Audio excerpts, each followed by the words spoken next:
Créé en 1991, le Monaco Yacht Show s'est très vite imposé au fil des années comme un rendez-vous incontournable du yachting sur la scène internationale.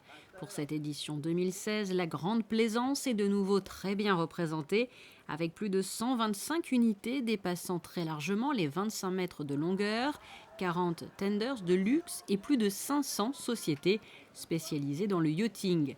Les bateaux amarrés dans le port Hercule portent des noms poétiques, évoquent des destinations comme Capri, des prénoms de déesses, Athéna, ou des termes qui évoquent le luxe en quelques lettres, Majesty. Le yachting, un secteur qui affiche en tout cas une bonne santé.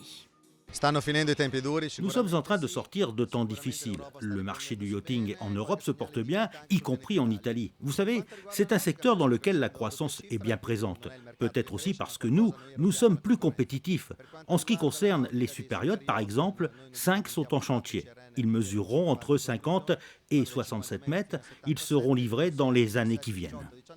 Et le Monaco Yacht Show ne se limite plus aux bateaux, sous-marins, surf, paddle, jet ski, d'autres moyens de transport sont aussi présentés dans le port, à l'image de cet hélicoptère dernier cri aux commandes de vol électriques qui peut bien sûr se poser sur les yachts équipés.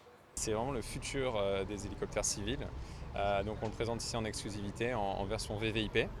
Ça va être un vrai gap technologique pour toute l'industrie. Ça va être l'hélicoptère qui va aller le plus vite au monde. D'accord, donc on atteint des vitesses de 350 km/h à peu près.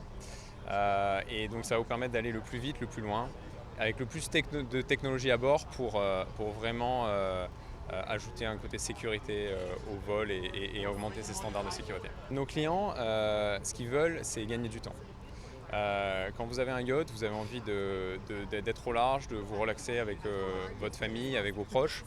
L'hélicoptère, ça vous permet d'avoir un meeting ici à Monaco ou à Genève et de pouvoir voler dans l'après-midi pour ensuite vous retrouver votre famille au large. Et pour terminer, la sécurité, sachez-le, elle a toujours été l'une des priorités des organisateurs, mais cette année, elle est davantage renforcée. Le dispositif et les contrôles mis en place visent à vérifier les entrées, qu'elles soient terrestres ou maritimes.